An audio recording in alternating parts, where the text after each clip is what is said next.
Bienvenidos a esta nueva serie de videos donde vamos a estar realizando la construcción paso a paso de mi nueva mesa o banco de trabajo,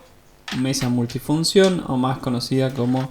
mesa MFT, que tiene la particularidad de perforaciones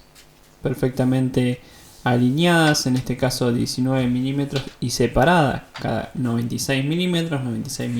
que es múltiplo de 32 del sistema 32 de gabinetería, y que nos permite no solo tener diferentes anclajes o prensas compatibles con estas perforaciones, sino que también nos permite hacer cortes a escuadras o en ángulo de forma sencilla, repetitiva y que los cortes sean perfectos, ya que dispone de una guía para la sierra circular de mano con dos puntos de apoyo, uno adelante y uno atrás, que impiden que la guía se mueva durante los cortes. Dejo una etiqueta en la parte superior para que puedan ver un video con uso específico de esta mesa que subí hace unos días.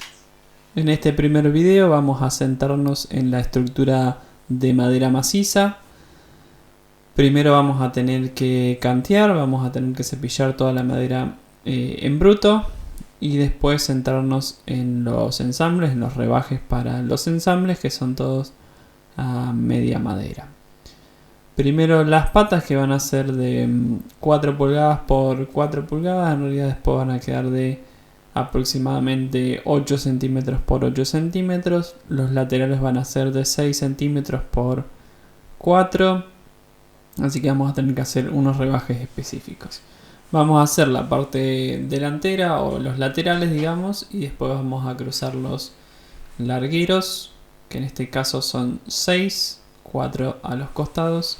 y 2 en la parte central.